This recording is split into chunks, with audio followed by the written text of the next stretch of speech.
Bom, já estamos ao vivo. Salve, salve, galera. Estamos começando mais um Boteco World of Darkness, que é um quadro que a gente faz um bate-papo bem despretensioso sobre vários assuntos em torno do mundo das trevas. E sempre com a equipe da Gessele e do Diego, além de mim. E toda semana a gente tem um líder que conduz o debate, o bate-papo, para ser mais exato. E hoje o líder do bate-papo é o Diego. Diego, se tu puder ligar a câmera. Não tá ligada? Não. Tá ligada. Ele tá com a câmera ligada. Deixa eu ver aqui. Ah, eu tô pegando o link errado, então deixa eu mudar aqui. Deixa eu ver aqui. Tô pegando o link errado. Agora eu acho que vai, deixa eu ver. Não, é o outro. É o outro. Achei. Andrew, tu ainda estás com a tela na vertical.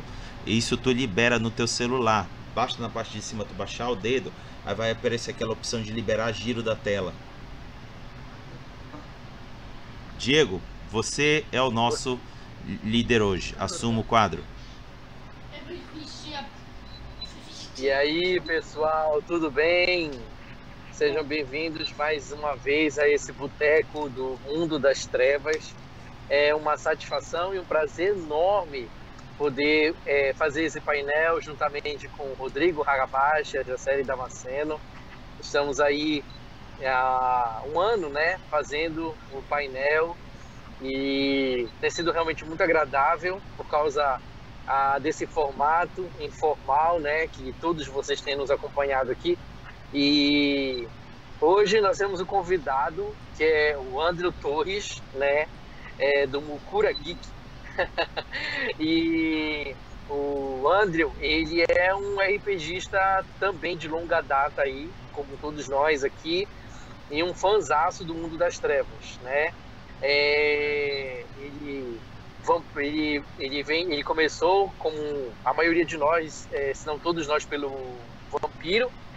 E hoje justamente nós vamos falar sobre o Vampiro à Máscara, quinta edição, né? E aí nós vamos conversar um pouquinho sobre as primeiras impressões que o Andrew teve a respeito do V5.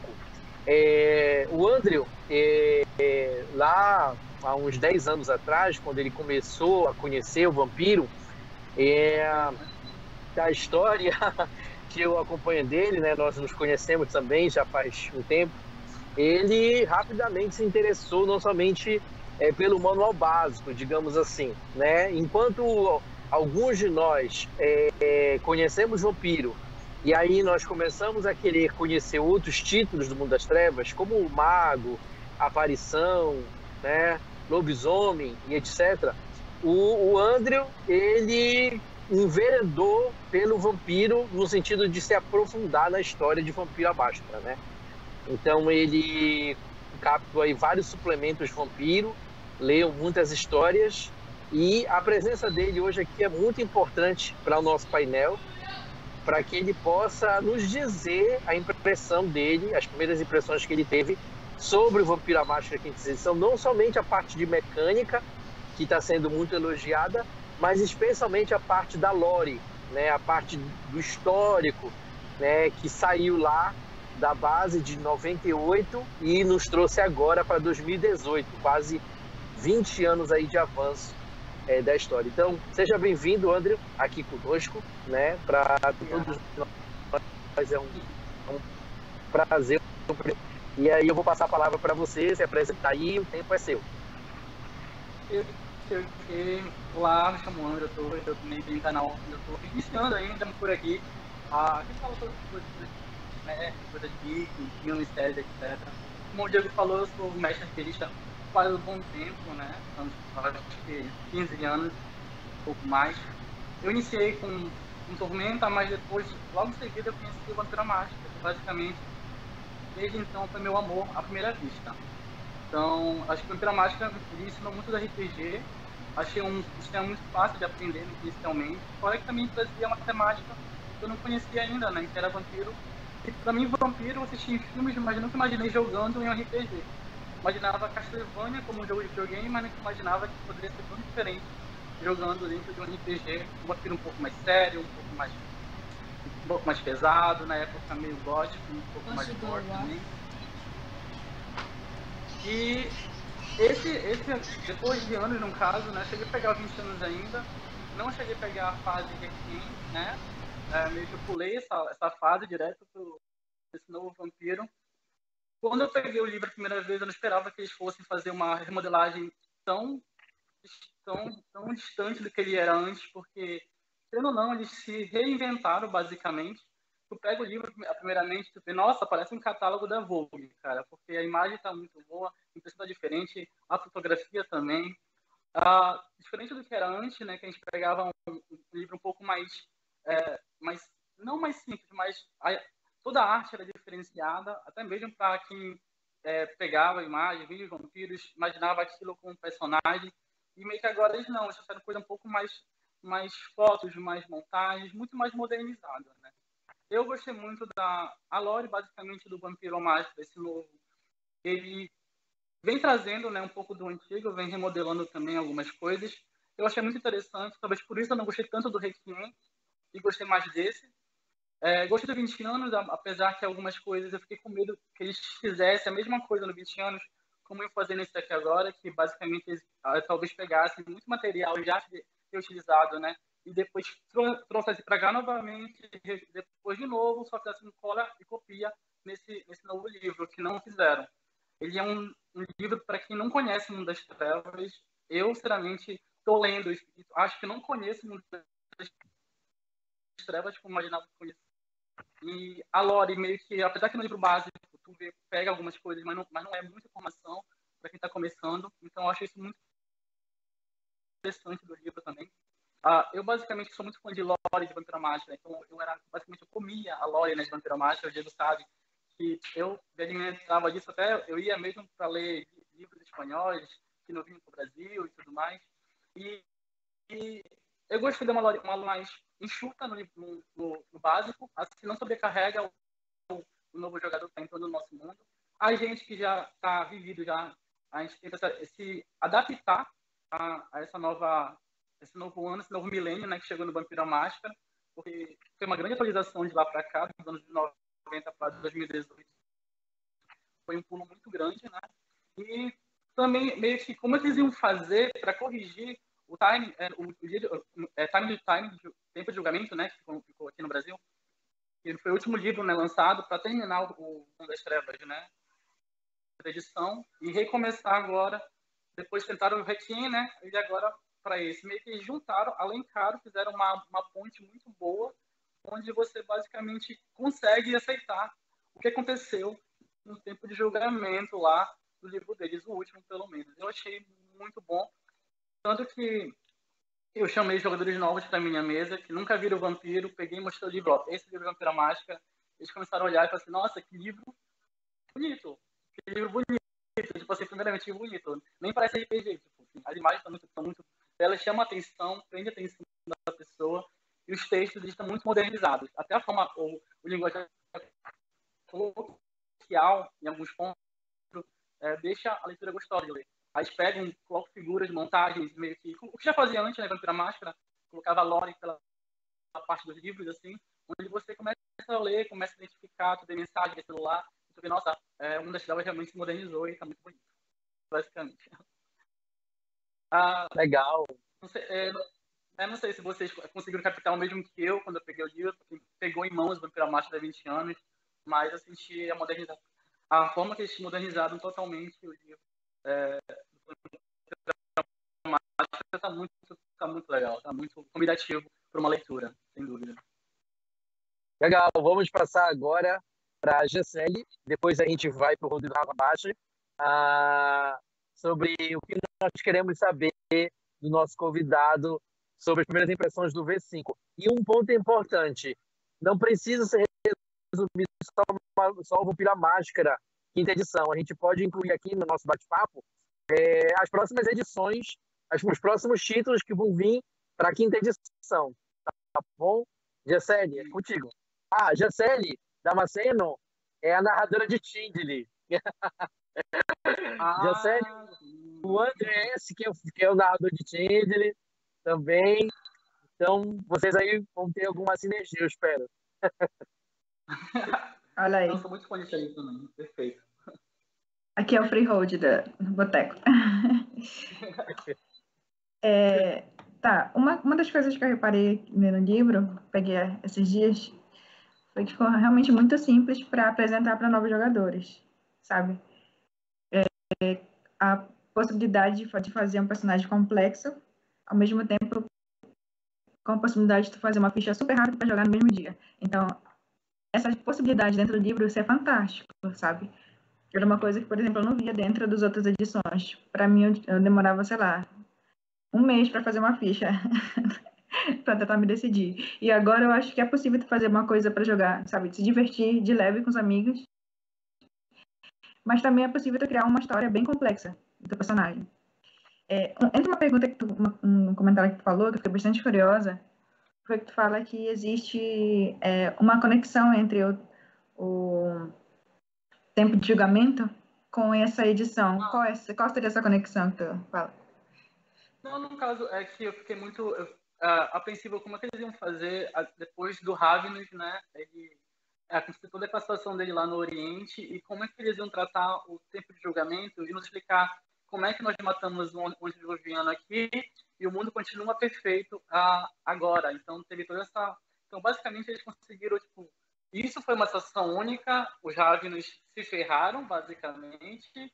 Eles são um exemplo que, quando ele vai acordar um grande, né, um antediluviano antigo, dá um problema muito grande, vamos combater isso agora. E meio que o resto que eles falaram, né, no tempo de julgamento, vamos esquecer que isso nunca existiu. Basicamente foi isso. Então eles souberam fazer alencar isso sem acabar com o plot, entendeu? Meio que souberam reutilizar. Entendi. Eu tenho outras perguntas de outras coisas, mas o Rodrigo pode ir. Já terminou, Gisele? Conseguiu responder? Não, consegui. Eu sei por onde é. Uma coisa que eu reparei foi na verdade, essa mistura, sabe? Entre fotografia, Photoshop e ilustração. Detalhe, eu vou confessar rapidinho. Agora que eu percebi, falar aqui no chat, eu percebi que eu tava sem o meu áudio. Vocês estavam escutando, mas o pessoal não. Meu Deus! Ai, obrigado, gente, por ter me avisado. Mas pode ir lá, eu não consigo ver o chat aqui. Nem eu também. Tá. Eu vi nessa edição essa mistura que o Raga falou de muito Photoshop, né? E ao mesmo tempo algumas ilustrações. Olha, não é muito minha vibe, mas ainda assim eu achei o livro bonito. Por exemplo, eu vi como eles fizeram essa capa, por exemplo, né? Como foi toda a estrutura lá do ensaio com a capa. Eu não gostei, mas assim, eu entendo a proposta do V5 para ser esse tipo de... Mas essa é uma questão pessoal, sabe? Não, mas eu acho assim, do V5 da arte, que eu achei muito justo, apesar de... É muito bonito, mas tem que falar. Tem imagens que não combinam, né? Tipo, parece que elas estão ali, ela não tinha o que colocar, ele pegou uma foto e jogou lá, assim, ficou... não ficou bonito, entendeu? Parece que foi apenas uma foto que sobrou das fotografias, vamos colocar aqui, dizer que é vampiro, colocar bora escurecer a foto e bora tornar isso vampiro. Não ficou muito bonito mesmo. Algumas sim, outras nem tanto. Tem seus erros no livro também, tem seus erros nas imagens. Eu sinto mais como um liquidificador, assim, na parte da arte. Tem coisa muito bonita, mas tem coisa que eu acho que não devia estar aqui, sabe? Correto. Eu tenho uma impressãozinha aqui. Nossa, tá errado essa foto aqui, não tá legal. E aí tem também algumas críticas que eu escutei do pessoal que tem dificuldade de visão, né? Tem algumas combinações de cores que não é muito confortável para essas pessoas. Então, às vezes, a ousadia do fundo não seja muito confortável para um certo grupo de leitores. Eu pessoalmente achei lindo, mas tem que considerar também esse conforto visual daqueles que têm alguma questão visual. Bom, mas enfim, Andrew, o que eu quero te perguntar é mais na questão do que tu dirias, assim, já que tu falaste bastante da tua experiência com as edições anteriores, qual foi aquele fator marcante que te disse, nossa, essa é a característica principal da quinta edição de Vampiro à Máscara em comparação aos outros? Quando eu peguei o livro, comecei a ler totalmente toda a descrição do meu vampiro eles querem nesse mundo moderno, e basicamente eles colocam a fome como ponto central do livro. E então, você sente o vampiro faminto, você sente um vampiro que está usando disciplinas de mais-estar, sentindo fome. Então, meio que aquilo que a gente vê em filmes, que a gente vê o vampiro sempre se alimentando, mas o cara nunca está cheio. Aí tu pensa, mas por que ele não está cheio? Mas porque ele está usando poderes para isso. Porque ele acorda toda noite e esse é um esforço que ele está fazendo para o corpo dele. Então, basicamente, tu vê aquela situação do vampiro muito mais próximo da besta, né? E tentando lutar contra isso. Aí tem um adendo de você, eu quero ficar mais próximo da minha humanidade. Então, é aquele vampiro que não largou ainda seus parentes, descendentes dos seus parentes, ou então alguém que inspirou ele muito lá atrás, um toreador que apontou o caminho para a arte dele, esse cara ainda está vivo, então meio que isso mantém ele próximo à mortalidade. Então ele fica nisso. Eu converso com a minha mãe aqui de noite, e quando eu sair daqui eu vou beber um sangue, talvez de uma senhora de casa também. Então meio que aí tu vem, tu junta como você é caçando, aí ele pega e te dá um predador. Como é que você está caçando? Você é um cara que seduz, você é um cara que toma de uma pessoa dormindo. Então ele transforma um vampiro que a gente não conhece, que a gente não tem ideia como montar um vampiro. Ele te joga assim, você é um vampiro, você faz a vida de mortal, depois você acrescenta o vampiro nessa vida mortal. E agora você vai ter que lidar com isso. Tem uma vida mortal, alguns no caso, alguns são mais antigos, não tem mais isso, né? Mas tem alguma coisa que te liga ainda, alguma coisa que tem alguma pressão lá no fundo. Então, assim, esse livro, para mim, o V5, ele traz muito essa questão, muito essa dualidade, besta e a vida mortal. Assim, essa humanidade, né? Porque a humanidade a gente sempre considerou uma trilha para ser uma pessoa boa. Não. A humanidade é uma trilha para você tentar não se render à besta, tentar se aproximar daquela vida que você levava. Então, eu achei muito interessante essa briga, essa dualidade, mesmo para a interpretação. Eu gostei muito que o jogo, o livro todo está te dizendo, isso não é obrigatório, isso não é obrigatório, isso é opcional. Interpretação é o nosso foco. Assim, nós queremos jogadores que interpretem, nós queremos que as pessoas se joguem mesmo e esqueçam às vezes, esquece dados se quiser. É somente isso. Nós temos muitas bolinhas para jogar, muitos atributos para somar, mas a gente pode esquecer isso, pode se jogar a interpretação. Não bora ferrar a nossa roleplay jogando 1000 dados e entender isso. Eu acho que se o mestre souber levar bem, fica um roleplay muito legal. E para quem não gosta, não conhece muito o RPG, a interpretação fica bem aberta e fica bem divertida. Complementando o que o Andrew falou, eu concordo com ele. A característica principal, mas não a única, mas a que mais se destaca, se comparado com as edições anteriores, é a questão da fome, a mecânica de fome, como ela evolui e como ela influencia diretamente, não só na narrativa, mas no desenvolvimento mecânico do sistema. Ela causa uns efeitos diretos nas ações do personagem, e isso, na minha opinião, veio para melhorar muito o jogo, porque demandava anteriormente, tudo bem que tinha alguma coisa ou outra que poderia ser usado, mas era muito mais um esforço do narrador do que algum suporte mecânico para tal. Diego, tá contigo? Uma coisa muito importante que eu gostaria de comentar sobre o V5, complementando aí o que o André falou, é realmente a questão narrativa, né?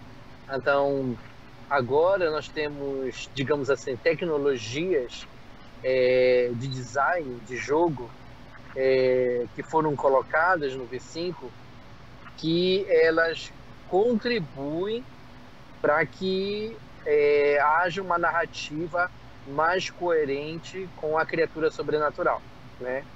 Então, o Andrew, ele tá narrando uma mesa de Vampira Máscara quinta edição, a qual eu estou participando como jogador, assim como outros estão participando. Tu tá me traindo, Diego.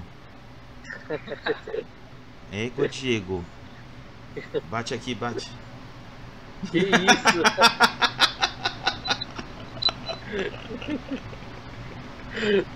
Amigo, se preocupa, eu só sei que toda live o Diego fala: eu tô participando de uma mesa de múmia, mas ontem eu comecei uma mesa de lobisomem. Meu Deus, mano. Mano, quando a gente gosta da coisa, a gente arranja tempo. É isso que eu penso, né? A gente pode até não conseguir ter muita frequência, né? Em fazer aquilo que gostamos, na época quando a gente era adolescente, mas a gente quando a gente quer, a gente arranja nem que seja um tempinho, né? Nem que seja uma vez por ano, digamos assim. Mas é isso. Então, voltando à questão, a gente está realmente sentindo essa questão narrativa do vampiro, sabe? E eu confesso que quando eu me deparei com o V5, eu achei que jogar vampiro seria impraticável no V5. O meu receio era que houvesse um exagero demais para que o vampiro, nessa questão da fome do vampiro, certo? A tal ponto que ele se transformasse numa besta incontrolável. Mas para quem está nos escutando, não é assim, tá? O vampiro de Vampira Máscara quinta edição, ele é o mesmo, digamos assim, daquele vampiro que nós jogamos do V3 e alguns do V2. Quando eu digo mesmo, é que você não sente tanta diferença na hora de agir, de interpretar. Quando eu falo isso, eu falo de maneira geral, de maneira, sabe, em linhas gerais. O que você sente é que a mecânica agora, ela favorece essa questão do vampiro sentir mais fome, e é claro que isso é dosado na mecânica, isso não faz com que você se torne uma besta incontrolável da noite para o dia. Então, existem passos que você caminha, digamos assim, em direção à besta, e existem passos que você caminha em direção ao controle da besta. Então, isso já existia no V3, mas não era tão amarrado, digamos assim. A mecânica ela era muito vazia e não especificava pontos. O V5 ele veio para especificar esses pontos. Então, eu achei interessante o comentário do André sobre isso, né? E muito pertinente essa dúvida. E a Gisele, no caso, gostaria de comentar sobre a conexão da lore, né? Eu me deparei essa semana num debate onde nós sabemos que hoje nós temos dois produtos, né? Nós temos o Mundo das Trevas e nós temos o Crônica das Trevas, né? E o Mundo das Trevas, ele voltou aí com muita força, né? E tanto é que foi lançada as edições comemorativas e agora tem a quinta edição, né? E a lore, ou seja, a história é do Mundo das Trevas, é uma continuidade, né? Apesar de algumas coisas terem sido abandonadas ao longo do caminho por uma questão de adaptação, a história é a história do Mundo das Trevas. Mas vez ou outra aí, eu particularmente eu me deparo com entusiastas do Crônica das Trevas que não tem um amor tão digamos assim, não tem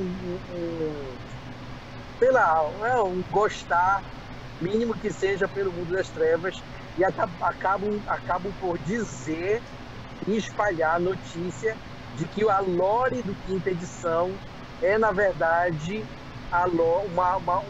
um aproveitamento da lore do Crônica das Trevas.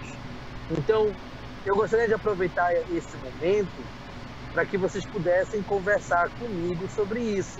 que vocês acham a respeito disso, né? Sobre o Vampiro Requiem, que já está na sua 2ª edição, por exemplo, e o Vampiro a Máscara, 5ª edição. São distintos, não são distintos? A mecânica foi aproveitada, a lore foi aproveitada. O que foi, sabe, o que é que se tem no 5ª edição que advém do Crônica das Trevas? Eu não sei se vocês estão a par desses detalhes aí. Alguém quer começar? Um pouco antes de entrar nesse debate, assim, voltando para o fome realmente, eu acho que a fome agora, como é cobrada do vampiro, quando a gente jogava Changeling, ou jogava até mesmo Lobisomem, eu acho que quando eu cobrava o Gnose, o Lobisomem, o Glamour do Changeling, era muito mais difícil para quem era Changeling, ou até mesmo quem era Lobisomem, manter, trazer para si esse poder que a gente ativava, né, as habilidades. E o vampiro tinha uma vantagem muito grande, basicamente. O vampiro conseguia sangue assim, ó, pá, e a fome ela veio que assim, ó, não, agora o vampiro vai ter que ficar assim, ele vai acordar, vai fazer chicagem de sangue, ele vai usar disciplina, vai dar chicagem de sangue, ele vai ficar com fome sim, ele vai precisar de sangue sim, ele vai dar seu jeito. Eu acho que meio que vai equilibrar mesmo, porque o vampiro ele tem uma resenha muito grande. Tipo assim, ele não tem que buscar igual Changeling, que é uma luta pra conseguir um glamour. E que sabe criar pegar um artista, dar toda uma ideia pro artista, pra ele fazer uma obra pra ele, acho que pode nem usar o glamour dele logo, esperar ele criar aquela obra, ele pode ele comprar algumas, né? E, enfim, todo um trabalho. Eu acho que fazer essa forma foi bem essencial pra gente sentir mesmo que o vampiro precisa lidar com isso. A gente pode dar só um adendo mesmo. Agora, com relação ao Requiem, eu não sei se a gente fala nesse Requiem, que eu pulei muito ele, mas o que eu soube é que eu pesquisei na verdade, é que eles trouxeram mesmo algumas mecânicas do jogo pra cá, mas saiu muito bem. O Requiem foi, desde a sua última vez, não foi tão foi o que eu fiz, né, com o Vampiro Mágica, como é o Mundo das Trevas, e eu acho que os caras pensaram nisso, eles foram sábios, bora pegar a mecânica que deu certo, bora enxugar as nossas regras, e bora pegar o que? Nossa lore que todo mundo conhece, a maioria pelo menos gosta, e bora juntar os dois. Então, por que não fazer? Tanto que tem coisas que a pessoa fala, realmente comenta, isso parece muito Requiem, mas eu sou mais da mecânica. Agora da lore eu não sei, da lore eu não sei afirmar se eles adaptaram alguma coisa, ou se adaptar. Mas eu achei bem interessante, se fizeram isso, tá bom, tá legal, tá divertido, pode jogar. Boa. É a questão da rixa desnecessária, né? A questão é deixar algo jogável e que fique bem, né? Então não tem por que ficar falando que um copiou o outro, porque, gente, se tem uma coisa que acontece... Rixa desnecessária, gostei disso. E aí, eu gostaria de ter comentário falando sobre a dificuldade que é pra conseguir glamour no Changeling, porque é verdade, gente. Faz muito sentido agora essa questão da fome e vampiro. Faz muito sentido. Assim, na minha cabeça a explicação tava, eles estão dando ritmo pro jogo. O que é esse ritmo? Esse ritmo é um ritmo, na minha cabeça, seria mais devagar, sabe? Pense antes de fazer as coisas, sabe? Não haja tanto por impulso com o teu personagem. Eu não sei. Pra mim, eu tava mais nesse sentido, sabe? Essa questão da fome. Porque todas essas atitudes, tudo que vai fazer agora parece que tem um preço maior, sabe? Parece que as coisas são muito mais ligadas à consequência que antes. Antes era muito Vampiro X-Men. E agora eu sinto mais um vampiro com um pezinho maior, sabe, do que. E agora que ele falou sobre glamour, realmente, olha, é muito difícil, gente. Tem que fazer muita coisa pra conseguir glamour. Não é fácil ter que lidar com a banalidade, né? A gente pode colocar que o vampiro também, ele hoje em dia ele pega a força de vontade também. Tem todo um trabalho pra força de vontade do vampiro que o pessoal antes usava assim, decupando, né? Pá, de vontade, e meio que agora eles estão tentando dar uma ideia, agora você vai fazer de vontade, vai ter que fazer isso, vai ter de voltar a força de vontade, mas não é tão fácil como era antes, entendeu? É um pouco mais interpretativo, você dá seu jeito para que você volta, isso é interessante. Bom, já que o Diego citou a questão da diferença do Crônica das Trevas para o Vampiro à Máscara quinta edição, em termos de cenário, são jogos distintos, não é o mesmo jogo. Tem origens distintas, inclusive no Vampiro Hacking não é muito clara a origem dos vampiros. Eles deixam a cargo dos narradores explorarem do jeito que eles acharem melhor. Mas em termos de sistema, o Vampiro à Máscara quinta edição bebe bastante do Crônica das Trevas. Por exemplo, a resolução de combate, ela é retirada é aproveitada do Crônica das Trevas. O que antes a gente tinha uma série de rolagens para definir um confronto entre personagens na época da terceira edição e segunda, terceira e o V20, agora uma única rolagem já resolve tudo. Por quê? Porque na rolagem da ação do personagem, quando ele tem uma dificuldade alvo a ser atingida, quando atingida, tudo que sobrar, que é chamado de margem, é transformado em dano. Então, numa única rolagem, você já resolve tudo. Não vai ficar rolando, joga para acertar, joga para se defender, joga para dano, joga para absorver. Era um conjunto de jogadas que acabava criando um tempo de rolagem que fazia perder o objetivo do jogo, que era a narrativa. O Vampiro à Máscara ele é muito mais voltado para a narrativa do que para a rolagem de dados. Isso o V5 bebeu do Crônicas. Outra coisa que o V5 bebe do Crônicas é a ideia da potência do sangue. Isso você tem em todos os jogos do Crônica das Trevas. Cada ser sobrenatural tem uma característica que define a intensidade do poder sobrenatural dele. No REC, eu não sei se era a potência do sangue, mas era algo muito parecido, que era aquilo que determinava os índices de disciplina que ele poderia alcançar, assim como alguns efeitos a mais em função do nível de potência do sangue. E isso foi passado também para a potência do sangue do Vampiro à Máscara quinta edição. Então isso é algo bebido do Crônica das Trevas. Alguns atributos também vieram de lá. Por exemplo, a gente traduzia aqui no Brasil o Crônica das Trevas, o Resolve era traduzido como Perseverança. O mesmo Resolve no quinta edição foi traduzido como... Alguém lembra como é que está traduzido o Resolve no quinta edição?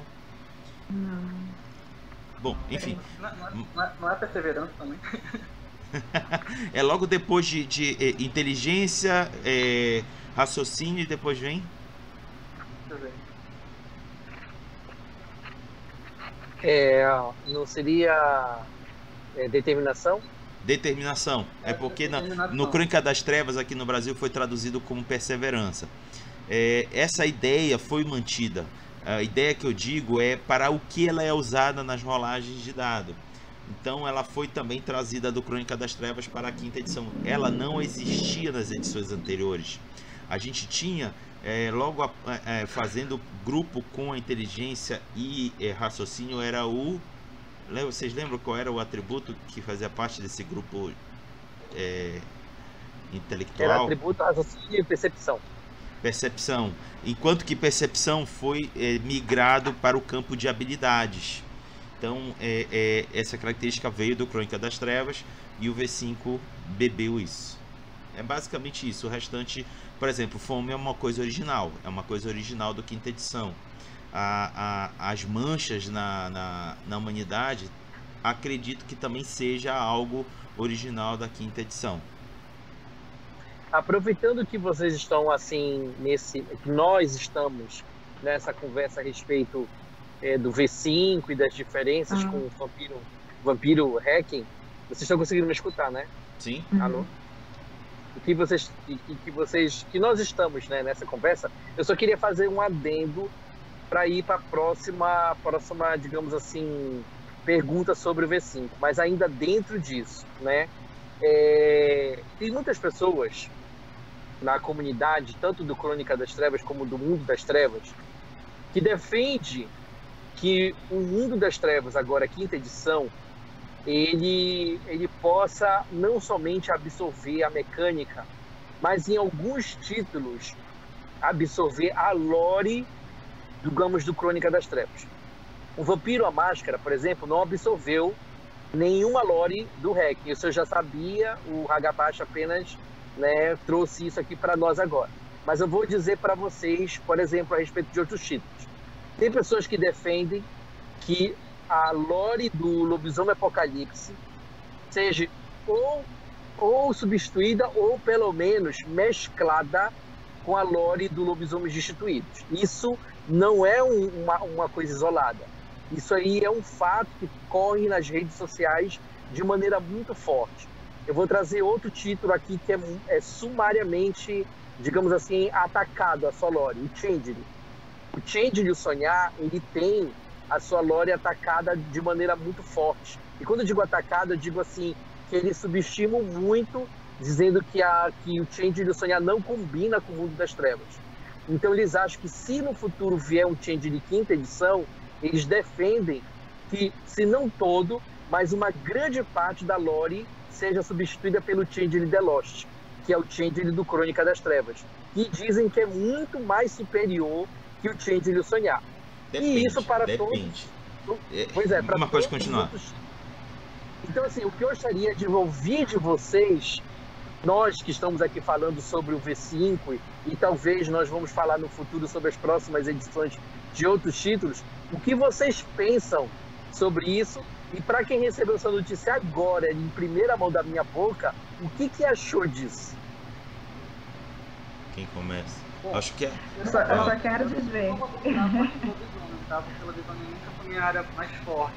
Mas, sim, eles pegaram isso é para todos. Mago, múmia, sabe? Tem esse movimento, tá? Para qualquer título, eles querem... Se eles conseguirem fazer uma lore totalmente, como posso falar, aceitável que o Creator Dramático está sendo por enquanto, claro que tem algumas coisas que a gente vai, eles vão nos fazer engolir, mas porque é mais temos que consertar o que fizemos no passado, e eles têm que fazer isso e tornar esse novo livro de Change, esse novo livro de Lobisomem bom quanto está o Vampiro. Eu não vejo problema em fazer isso. Eu acho que dá pra...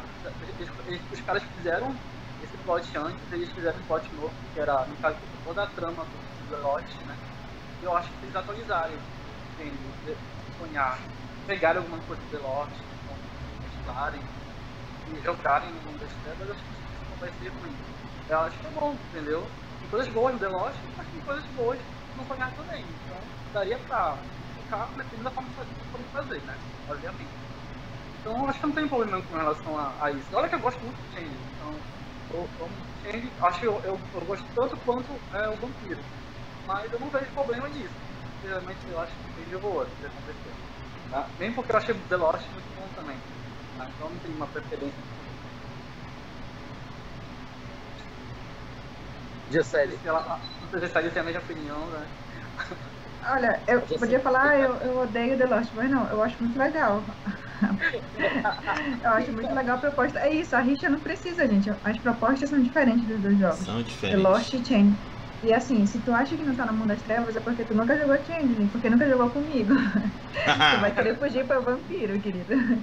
Então, assim... Boa. Eu acho que depende muito como o narrador leva Changeling. E assim, é muito pesado, é um jogo muito pesado. Depende de como tu leva também. Eu acho que precisa de mudanças. Algumas mudanças são óbvias. O Changeling é tão pesado, assim, questão de regras, que fica muito complicado tu introduzir alguém para jogar Changeling, especialmente 20 anos. Então, eu acho que se ele trouxer essa simplicidade que veio com o V5, eu acho que seria perfeita, sabe? Em questão de mudança de lore, eu tô muito aberta para o que eles vão fazer, sabe? Mas, assim, o que eu busco mais, assim, na 5ª edição seria, né, a simplicidade das regras. Simplificar, deixar menos complexo e, na medida do possível, balancear algumas artes ali dentro. Eu não sei também se é essa a intenção deles, ou deixar desbalanceado mesmo, ou fazer um game design direito naquelas artes. Eu acho que a tendência vai ser essa, para deixar simples o jogo, sabe? Talvez eles venham com a mesma ideia do Vampiro, né? Com a fome. Até nível 5, aí vai nível 1, vai no nível 2. Sim. Sabe? Eu gostei disso, nas disciplinas de Vampiro. Eu gostei sabe? muito a forma que as disciplinas, você pode ter 2 de nível 1, um de nível, ou um de nível 1, um de nível 2, deixa o cara bem diferenciado. Uhum. Talvez um detalhamento melhor ali nas artes, sabe? Especialmente a limitação até onde vai, até onde não vai. Assim, eu não sei, eu teria que ver o projeto, mas eu acho que fazer isso deixaria um pouquinho melhor. O já tinha até uma limitação porque tinha alçadas, né? Então meio que tinha, às vezes, tem que entrar, debater com o jogador até onde é a alçada. Tipo assim, cara, eu vou ver nessa altura aqui, você tentava empurrar o negócio, talvez não deveria estar ali, mas a regra não dizia nada. Aí, claro, tá. Mas eu acho que... Não, mas tem como enrolar, entendeu? Mas isso é uma questão de jogo. Total. É tipo assim, vou dar exemplo pra vocês. Imagina que tu tem uma arte, tu tem um reino. Aí tu pode usar essa arte daquele determinado reino. Se tu quer influenciar, por exemplo, usar tua arte em humano, tu tem que ter o reino ator. Se tu quer influenciar fazer tua arte um objeto, tem que ter no reino, eu não sei como é próprio também em português, como é. É objeto, acho que é objeto, né? Acessório. E aí, agora imagina, eu quero tacar fogo no humano, só que eu não tenho ator. Só que o humano tá sentado em cima de uma pedra. Eu taco fogo na pedra, que acontece com o humano, entendeu? Esse aqui. Então, assim, o reino consegue ali. Então, eu acho que talvez é mais simples. Mas eu gostaria de fazer só uma observação antes do Rodrigo comentar. Vocês percebem que 90% do que vocês comentaram de melhoria aqui foi em relação à mecânica. Vocês perceberam isso? Em relação à mecânica. Mas e com respeito à lore, que é o que as pessoas aí defendem, né? Com respeito à lore. Não, nós achamos que a lore de Vampiro à Máscara tá perfeita, né? Inclusive tem muita gente que defende que a lore do Hacken não é muito boa, né? Eu ainda preciso ler. Na verdade é questão de gosto. Uma questão agora tem gente que diz que quando compara, por exemplo, o Lobisomem, fala assim, a lore dos Destituídos é superior em muito do Apocalipse. E isso vale para Mago. Dizem que a lore do Despertar é muito mais superior que a Ascensão. E o Tindley nem se fala. Colocar o Tindley os Perdidos e o Tindley o Sonhar na frente desses que falam sobre a mescla de lore, um deles, grupos já disseram que são capazes de pegar o Tindley o Sonhar e jogar no lixo e ficar só com o Tindley os Perdidos. Porque a lore é muito superior. Vocês entendem o que eu quero dizer? Eu tenho uma coisa para dizer para essas pessoas. Vocês há muito tempo... A banalidade já tomou conta deles faz anos. A gente não deve alimentar esse tipo de isca, e nem se importar, porque assim, cada pessoa tem opinião sobre o cenário, claro. Assim, eu, André, gosto de Change, não gosto tanto de Mago, não gosto tanto de Homem. Vou me odiar por isso, não vou me odiar por isso. Mas eu não vou ser aqui, eu vou falar mal, porque afinal eu já li de Mago, já li Lobisomem, então conheço a história desse.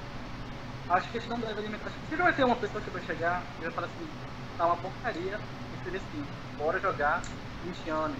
A minha mesa, agora de DC, não queriam jogar o DC porque eles viam que o Vampiro tá fraco, o Vampiro tá legal. Aí eu falei, pega o livro, lê o livro e vê se tá ruim. Ninguém quis jogar desde disso.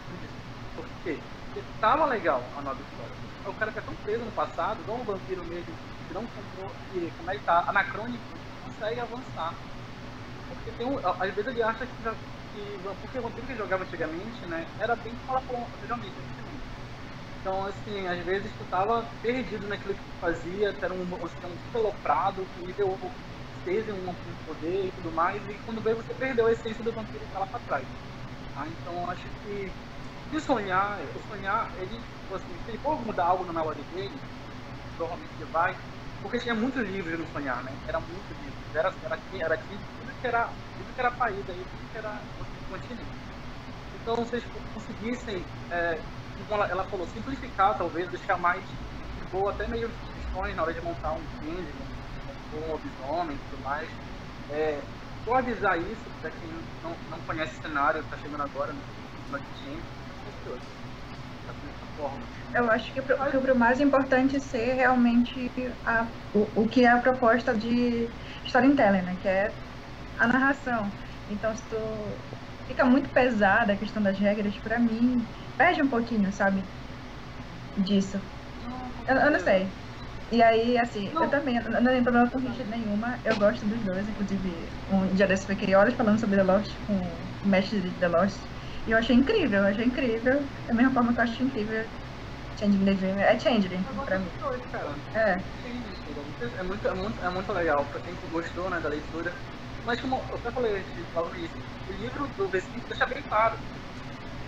Eles colocaram 1000 regras assim, mas lá, é opcional. É bem claro, é opcional. Você usa só isso aqui. Mano, acho que, sei lá, tu pega só 30 páginas do livro e usa o resto do livro. Entendeu? Vai que se atrapalhar tua mestragem lá, tua narrativa, tira. E uma coisa que esse V5 veio muito é pra conversar com os jogadores.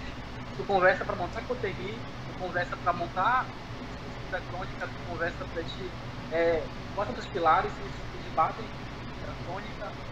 Tudo que esse vampiro tenta juntar um grupo de vampiros era meio impossível por 20 anos ou tradição, porque o egoísmo e o vampiro ser muito individualista, né, era muito pesado. Nesse agora não, agora vamos nos juntar porque nós temos um motivo. Então vamos tentar juntar isso numa coterie e vamos tentar juntar esses players para que eles trabalhem juntos, tentar. Então, basicamente eles conversam bem nisso, nesse louco também. Eu achei bem legal também, gostei.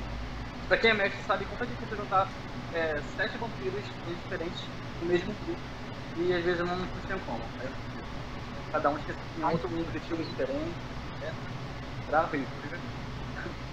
E agora, Diego, um recado para essa galera aqui da rivalidade, olha, tem que começar a jogar no momento que começa a mesa. Para ser antigo tem que ser um vampiro, entendeu? Você já começa sendo um idoso, com a mente atrasada, antes de começar o jogo é difícil, né? Agabashi, a fala é sua, meu amigo. Vamos lá. Bom, Diego, eu pessoalmente acho difícil ocorrer o que você relatou pra gente do que se está comentando na fanbase. Por quê?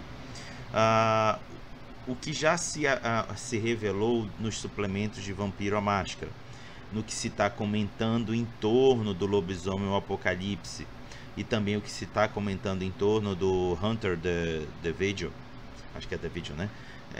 Não, The Vigil é do Crônicas, Draconin.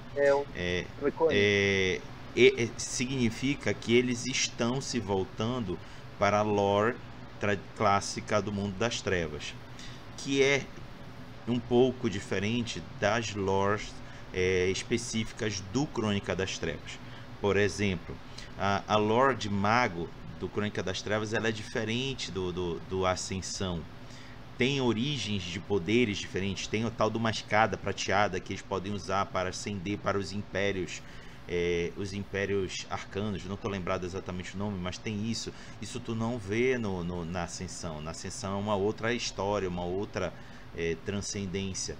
E Changeling talvez daria para fazer uma transição, porque como a Gessele já disse, o Changeling The Lost, ou Changeling dos Perdidos, como foi traduzido, a pegada dele os jogadores não são as fadas, os jogadores são mortais que foram sequestrados por fadas e conseguiram fugir do cativeiro e voltaram para o mundo mortal. Mas onde é que está o terror do Perdidos? É porque elas retornaram para o mundo mortal banhadas de glamour. Tem glamour no corpo delas inteiro. E elas brilham entre os mortais como se fosse um farol.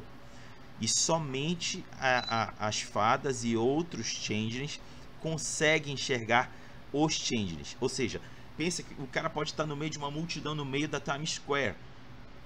Se tiverem outros changelings e uma fada lá, vão saber quem é e onde está.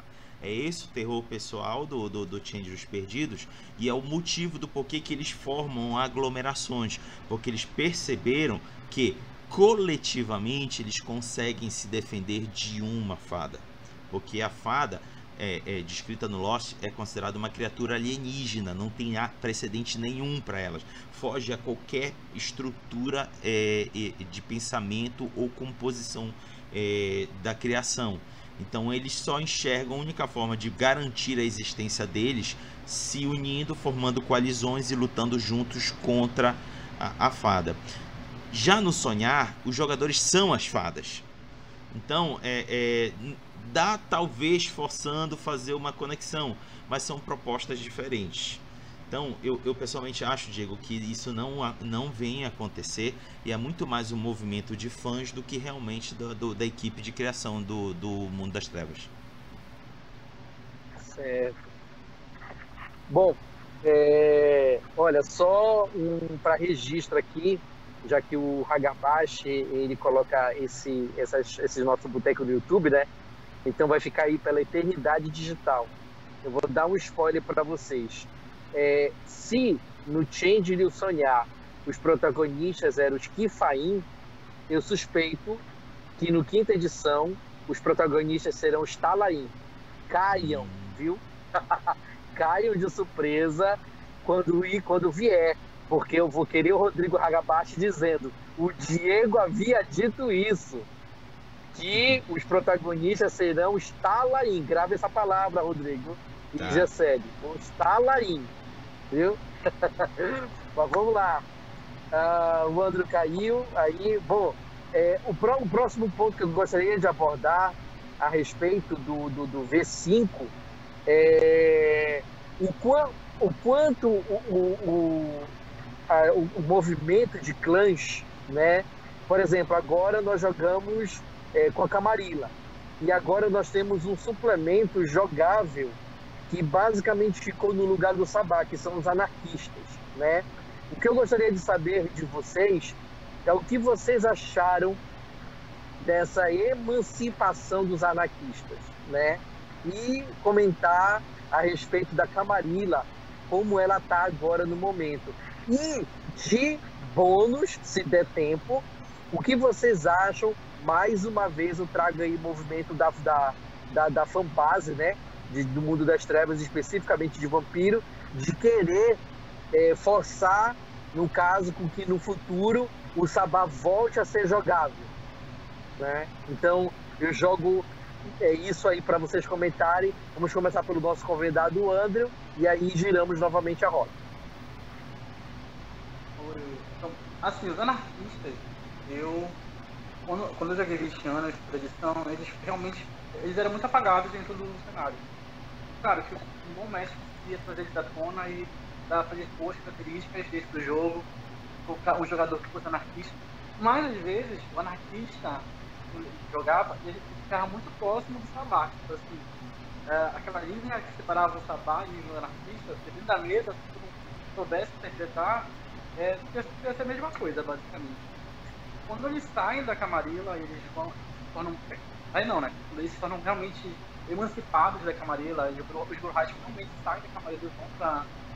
Emancipado, tu tá sendo bonzinho, eles foram expulsos. Bonzinho, né? Não, eu gostei muito porque eles falaram assim: chega, não, cansei, eu não vou ser mais cachorrinho da Camarilla, agora eu vou ter a minha independência mesmo. Aí, ele pegou e tocou o F aí e saiu, beleza. Aí pegou e tocou jogando direto. O que eu achei interessante é que, de acordo com a lore oficial, né, o Bell lá pegou lá e matou o Radidash lá e pronto, já era. Eu achei mais tipo assim, a forma que foi descrita foi um negócio muito fácil, então eu queria saber se eles iam aprofundar isso em algum momento, pra ver como é que realmente aconteceu tudo isso. Mas eu gostei, eu tava pegando os anarquistas, eles são bem jogáveis, são bem interessantes, eles não eram antes. Eu achava anarquista interessante, pra ser um player mesmo, então eu ficava entre Sabá ou Camarilla. Aí tem os anarquistas também, se você quiser ser um, mas o jogador ele ficava perdido no que interpretava o anarquista e acabava chegando ao ponto de ser um Sabá. Agora, o Sabá, eu já vi player falando assim: nossa, Sabá é muito mais organizado que a Camarilla. Aí eu falei, não, cara, se tu lê o livro do Sabá, eles são organizados de forma religiosa, com certeza. Só que organização não é o nome do Sabá. Assim, ele não é o foco dele, basicamente. Ele tem toda uma lei religiosa bem rígida, bem ferrenha, porém, não quer dizer que eles sejam. Falar que eles são organizados mais que a Camarilla é uma coisa que difere da outra, né? Mas eu gostei muito de pegar a Camarilla e pegar a Torre de Marfim e tornar ela um pouco mais fraca. E tirar os anarquistas dali, colocar o Broha neles para ver se eles ganham um tchan a mais, sabe? Pode aplicar anarquista, mas você querer interpretar um anarquista. E atualmente na mesa é interessante ser anarquista. O pessoal hoje em dia não queria ser anarquista. Sabá ou Camarilla, agora eles querem ser anarquistas porque ficou legal, ficou divertido, na verdade. Aí eles pegam e colocam o mistério dentro do anarquista. Aí eu falei, nossa, aí já ficou bem diferenciado mesmo, porque Petita é um negócio muito, eu acho que foi muito interessante, na minha opinião. Então, eu achei legal. Sabá, para jogabilidade, eu gostei muito que eles fizeram o Sabá e afastar o Sabá por enquanto. E meio que Sabás, para mostrar o cenário, são desconhecidos, eles parecem ser um bicho-papão, o que eles estão fazendo, estão no Oriente, então será que estão escondidos por aqui? Eu achei bem interessante essa parte e meio que deixa um ar de surpresa, porque quando um Sabá aparecer, ele realmente vai ser como um vilão que ele é. Pelo não, mesmo que nós, enquanto filhos da Camarilla ou então anarquistas, tem o seu lado de antagonistas, né, entre aspas, o Sabá está aquém disso, assim, está no nível de maldade, atrocidade, muito além do que o bandido da Camarilla, que, querendo ou não, todo mundo pensa que a Camarilla é bonzinho, né? Eles não são bonzinhos, eles têm um senso de que o limite que eles podem fazer e como eles podem ser maus, mas sem que ninguém descubra eles, né?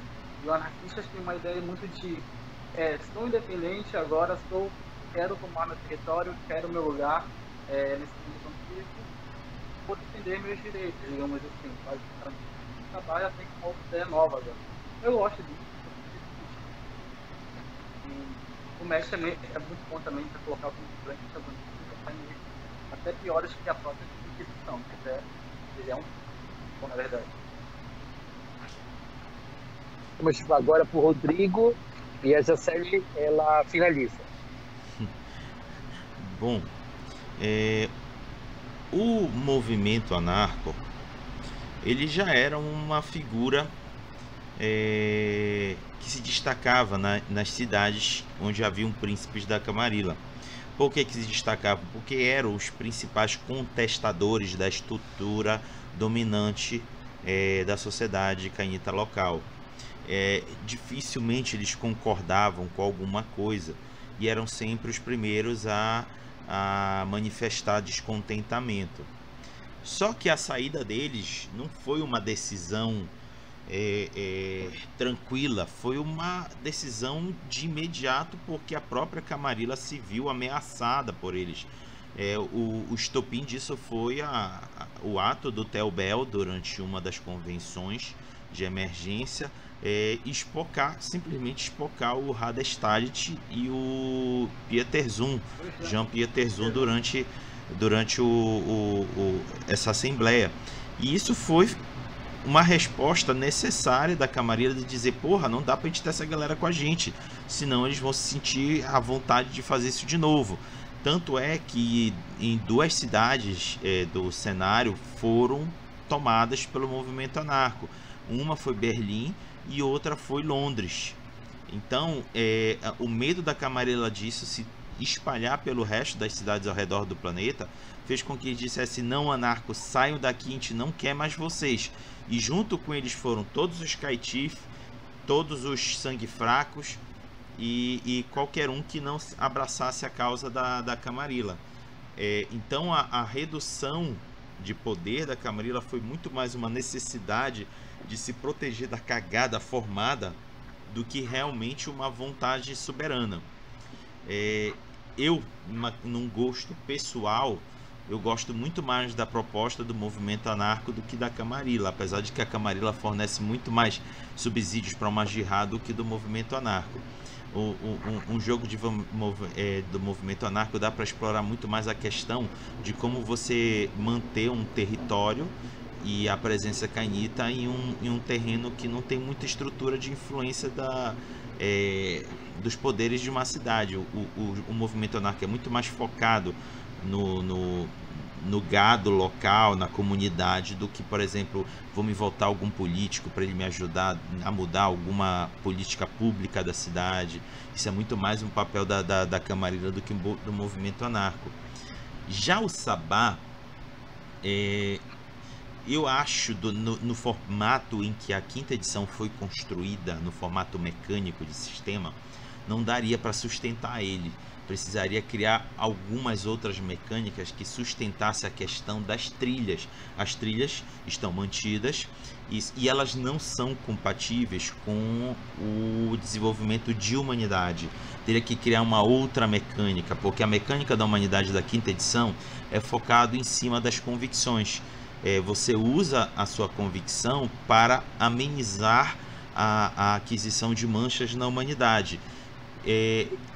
O que é a questão da convicção em relação à humanidade? A convicção é uma crença pessoal do personagem que faz com que se justifique, por exemplo, matar um humano ou causar um mal ao humano.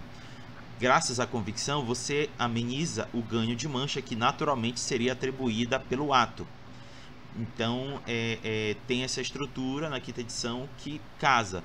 Mas o Sabá extrapola muito, pelo menos no que está exposto no suplemento lá do Sabá, extrapola muito essa questão da humanidade, e se fosse mantido, logo os personagens seriam perdidos por falta de humanidade, porque a estrutura não foi feita para personagens Sabá. Então, se for para transformar eles jogáveis, precisaria haver algum suplemento, de fato criando adaptações mecânicas para eles. Gessele, antes de começar a falar, quando você começou a jogar Vampiro, diga aí a verdade para nós. Camarilla ou Sabá? O anarquista. Ou você já era anarquista? Eu sou muito senhora das regras controladoras.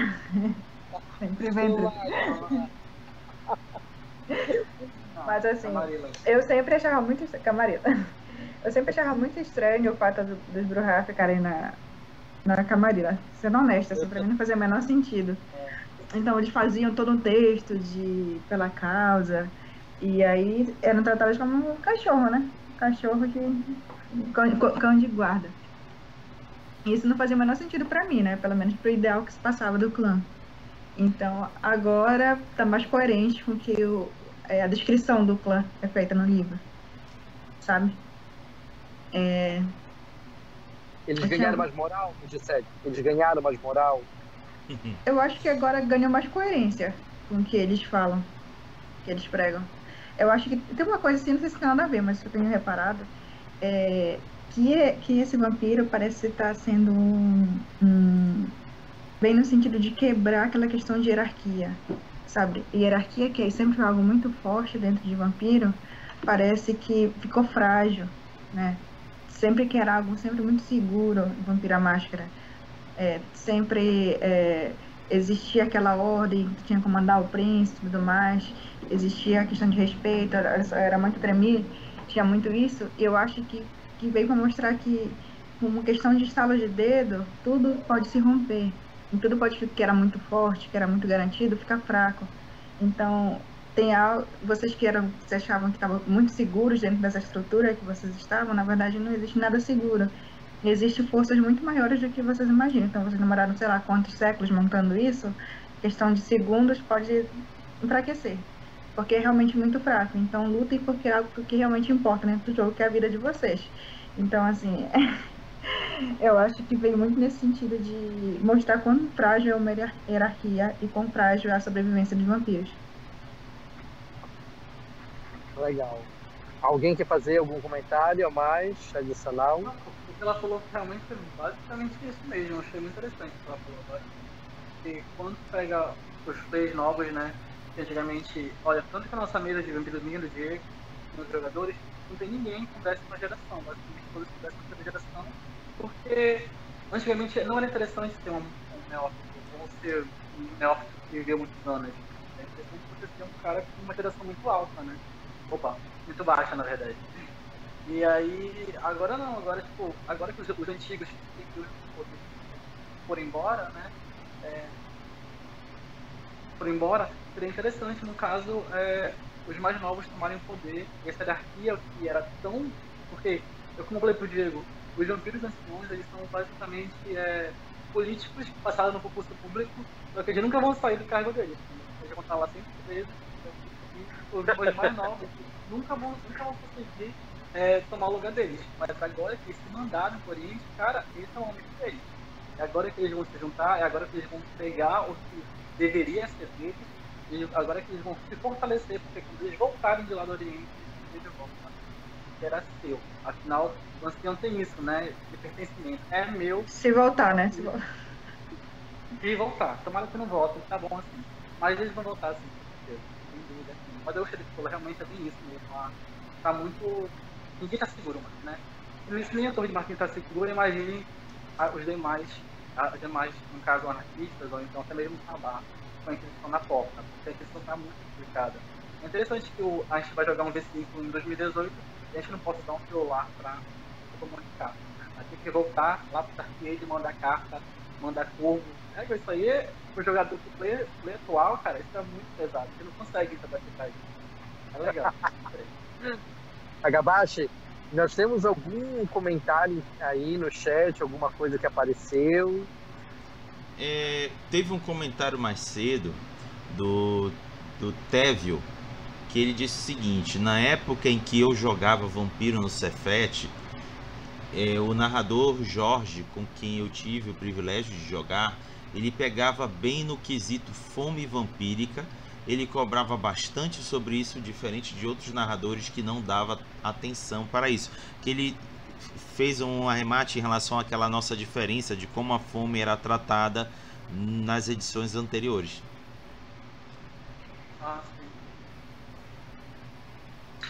Mais algum? Não, só.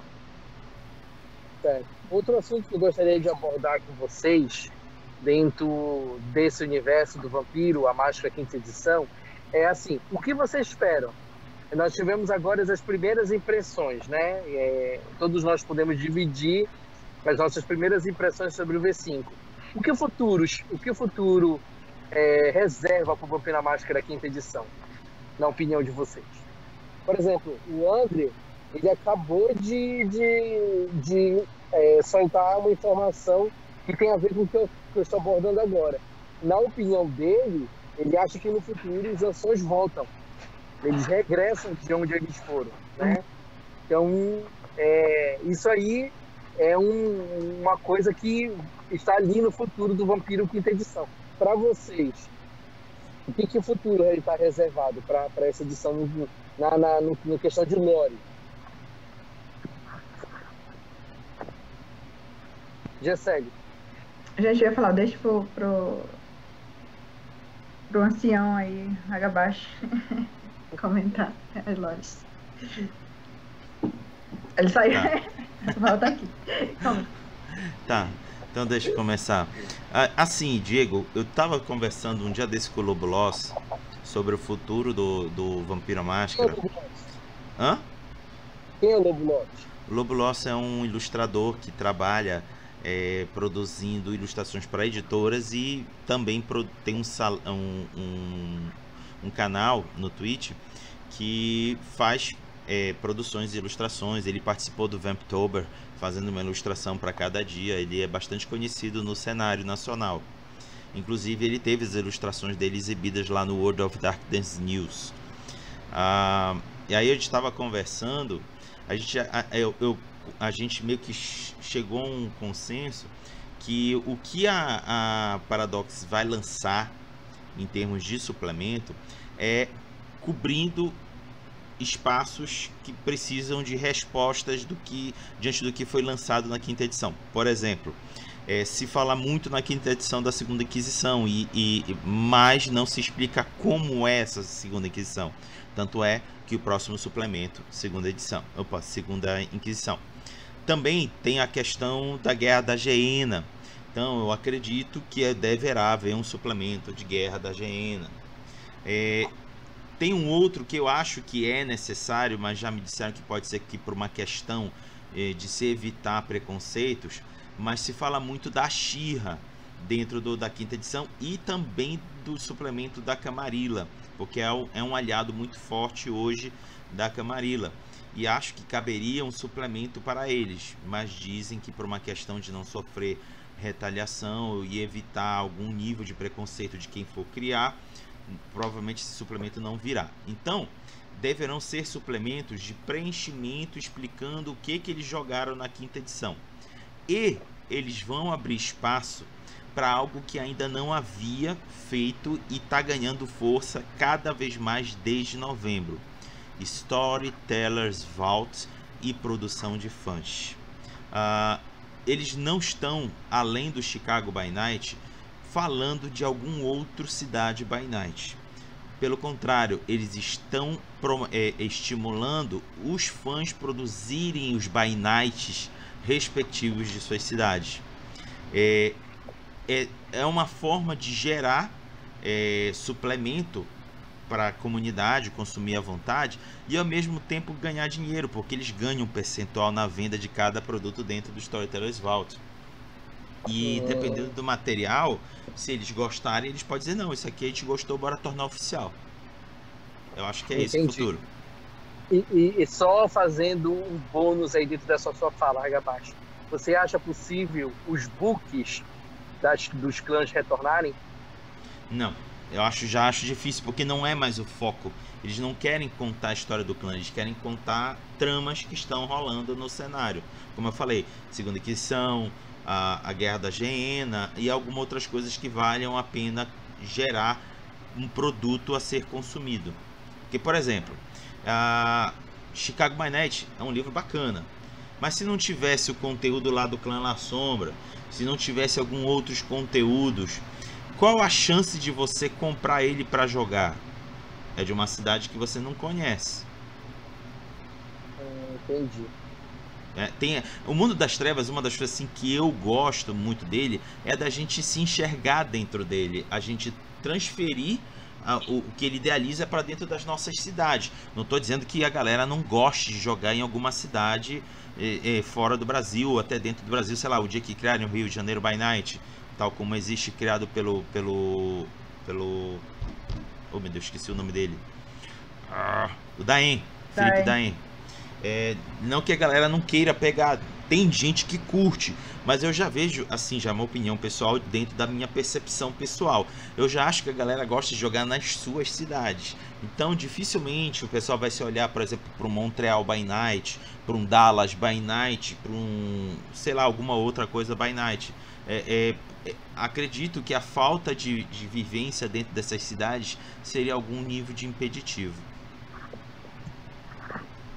Certo.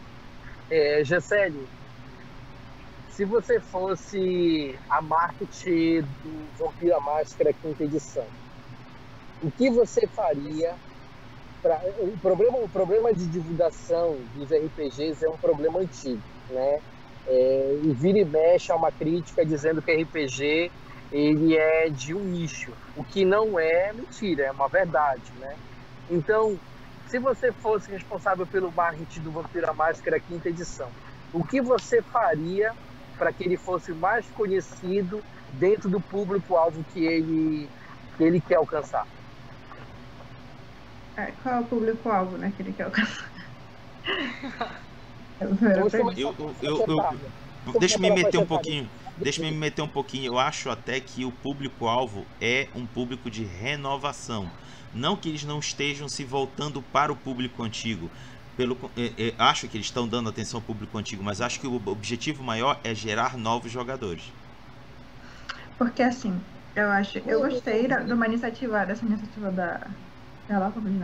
das lives, Uhum. Achei bem interessante. Eu inclusive, era fã, eu sou fã da Lorelai, eu gosto muito da Mikan. Então, eu assisti por ela. E eu acho que isso é uma coisa muito esperta, de pegar pessoas que são conhecidas, talvez, em outras... que têm uma autoridade, né? Em outros campos, assim, na internet, e mostrar que qualquer um joga. Qualquer pessoa, literalmente, pode jogar, e é um hobby que é acessível, né? Que é um hobby que tu pode sentar com pessoas completamente diferentes e se divertir mesmo assim. Então, acho que eles acertaram nisso. Tem outras plataformas que podem ser usadas, né, que estão muito mais em alta que o YouTube, mas isso aí eu acho que tem que ser de alguém que realmente conhece a parte de marketing de conteúdo, porque os jovens, assim, sendo honesta, hoje em dia, quem usa algumas plataformas que eu uso são pessoas da minha idade, sabe? Então, eu vejo a galera de 18, 17 anos usando outras coisas e como se realmente tivesse outros nichos. Talvez se desse uma atenção para essas outras plataformas, né? E realmente mostrasse que pessoas diferentes idades, diferentes interesses jogam, se divertem, sabe? Conseguiria muito mais gente. Vou dar só um detalhe para tu analisar, Jacely. Aí eu gostaria da sua opinião e, claro, de todos que estão aqui. Todo mundo conhece aqui o ex-globalista, né? O ex-apresentador Thiago Leifert. Todo mundo aqui já ouviu falar? Mais ou menos, eu não Imagina, acompanho. imagina se o Thiago Leifert fosse pego sendo fotografado lendo Vampiro à Máscara, quinta edição. E isso caísse na internet. Vocês acham que causaria algum impacto muito grande, positivo, para que pessoas se interessassem pelo V5? É que o Thiago Leifert, inclusive, ele já falou, né, num programa, acho que no Big Brother, ele chegou a falar, um dos discursos dele falou sobre RPG. E aí, minha mãe tava assistindo Big Brother, ela falou, ih, não é isso que tu joga? Ela veio falar comigo.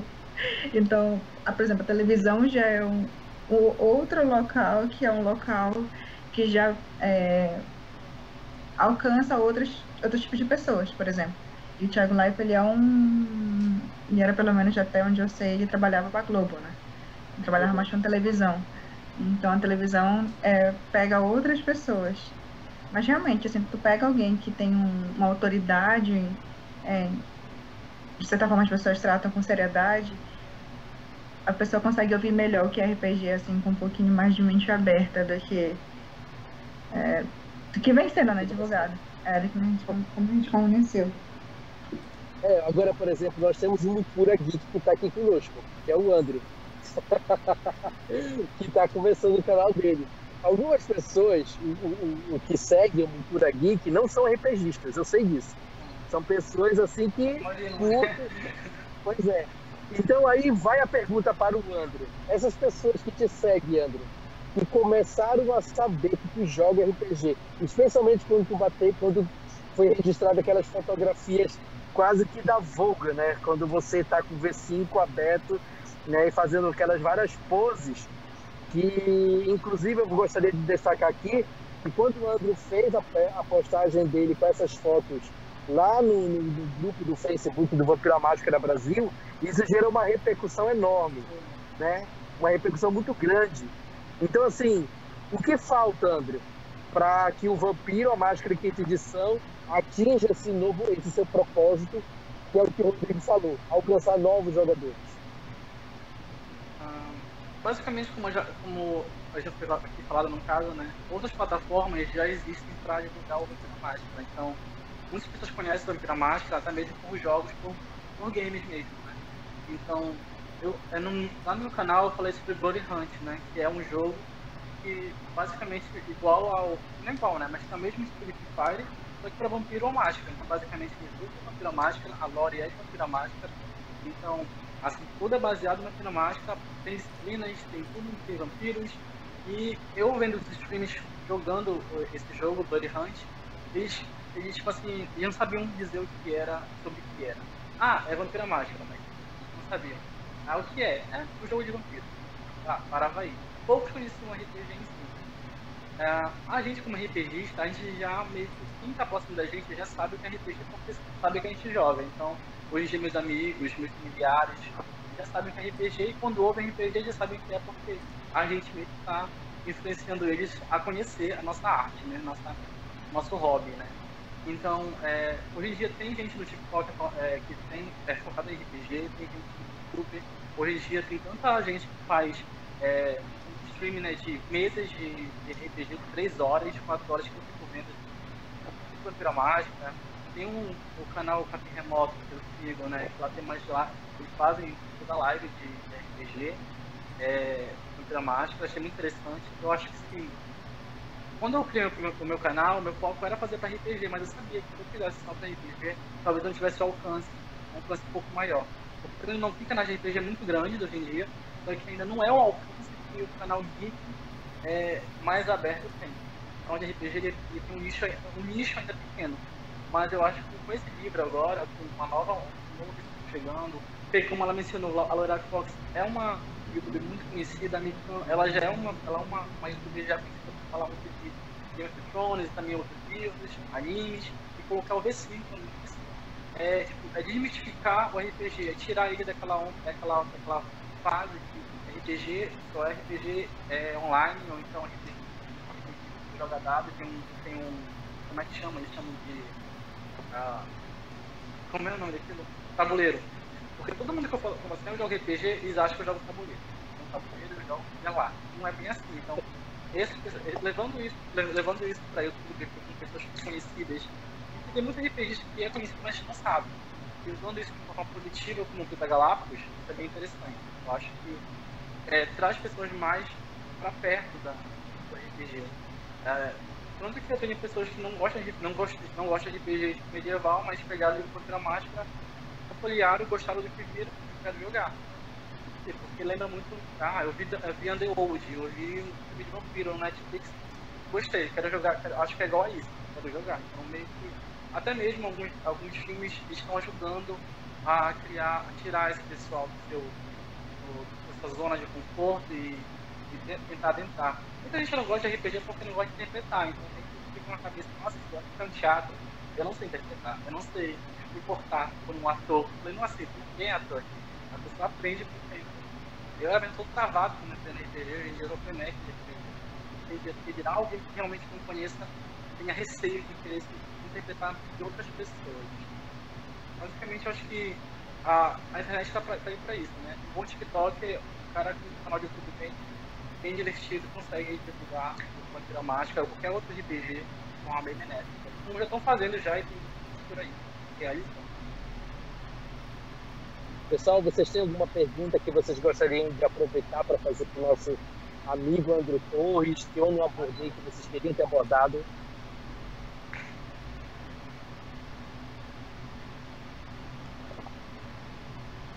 Eu acho que eu fiz as perguntas que eu queria. Queria agradecer, ele aceita, acho que esse é o último do ano, né? Esse é o V5. Espero que ano que vem a gente esteja discutindo o C5, brincadeira, gente. Que sonho. Mas obrigada, assim, por aceitar o convite do Diego. É muito legal. Acho que a melhor parte do Boteco é convidar pessoas diferentes, com pensamentos diferentes, para conversar com a gente. E é isso, foi muito interessante. Boa. Andrew, também gostaria de agradecer por teres trazido a tua perspectiva, porque como eu sempre digo para os demais nos outros quadros, é bom escutar outras perspectivas porque ajudam a edificar as nossas. Não necessariamente vai mudá-la, mas ajuda a gente a se questionar e solidificar ou até agregar. Muito obrigado. Não, obrigado. Eu já vi essas lives assim e eu não falei, nossa, acho que eu vou ficar nervoso se uma live dessa debater. Se eu tivesse assunto pra falar, sério, tipo, você fica travado, né? Mas eu achei muito legal. Eu gosto de falar, então, falante. Eu gosto mais ainda de Mundo das Trevas, então, quando é questão de tipo, falar de lore, pode me chamar que eu não lore de temática. Pra mim é lore, na verdade. Então, eu falei pro Diego, mecânica de Vampira Mágica, eu sou um pouco aqui. Eu gosto mais da interpretação. Então, lore é comigo mesmo. temática. Eu não consigo gravar. Os players me falam, ó, a regra é essa agora. Mas tá legal. Eu achei muito legal vocês. A forma que vocês têm conhecimento da população. Acho que eles compartilhar isso com outras pessoas e também receber informação, né? O Diego já é um cara que eu já conheço há muito tempo, já. Esse cara é uma caixa de sabedoria aí sobre RPG. Então é bom conhecer outras pessoas também. Ainda mais tão perto, né, Cabelo? Acho que eu quase não conheço gente aqui que joga RPG no Grande Pará. Além do Diego e nosso grupo do 40 Horas. Eu tô aqui imitando o Andrew, olha, tentando fazer pose com o V5. A gente falou do V5 do início, quase que o V5 não aparece aqui, olha, gente. Mas é verdade, né? Não conheço o V5, gente, o V5 tá aqui, ó. Olha! Um monte de burguês. É você, a gente é Maria. Ô, Rodrigo, Ai, você lá vai- vai eu. Adeus. É pra ser burguês, Eu né? não quero mais Peraí. brincar com vocês. É pra ser burguês. É pra ser burguês, então eu vou fazer burguês de verdade aqui. Não, mas aí Não. eu sou o burguês duplamente, na verdade. Esse é outro nível. Outro nível, eu não tô nesse nível ainda. Eu gostaria de encerrar com as minhas. Eu gostaria que todos vocês fizessem encerramento e eu já vou encerrar a minha parte convidando todos vocês que estão nos assistindo e irão nos assistir a conhecerem o Vampiro à Máscara Quinta Edição. E eu gostaria de fazer nessas minhas palavras agora as palavras da Gisele, aliás, as palavras de todos nós aqui, né, que falamos por esse tempo aqui. O Vampiro à Máscara Quinta Edição, ele tá fácil, ele tá fácil de jogar, ele vem mais enxugado, né? E apesar da grossura do livro, você pode ignorar algumas regras e começar de maneira bem enxuta mesmo. Então, tá muito divertido jogar Vampiro à Máscara Quinta Edição, ainda mais no tempo moderno. E falando da nossa própria cidade, o Andrew está narrando em Belém mesmo. Quem sabe um dia nós tenhamos um By Night de Belém, né? Nós já temos aqui um integrante que já participou de By Nights em tempos passados. Bom, tu tá falando de LARP, né? Bom, LARP é uma coisa, mas o Belém Noturna já existe. Eu já tô conduzindo ele. Já tem o Belém Noturna, que já está sendo conduzido pelo Rodrigo, muito bem mesmo, né? Então, assim, joguem Vampiro à Máscara Quinta Edição. Se vocês ainda não têm esse livro, vocês podem procurar aí em várias lojas na internet, né? Inclusive na Amazon tem esse livro. Então você pode adquirir aí seu volume e começar a jogar, tá bom? É isso aí, pessoal. Bom,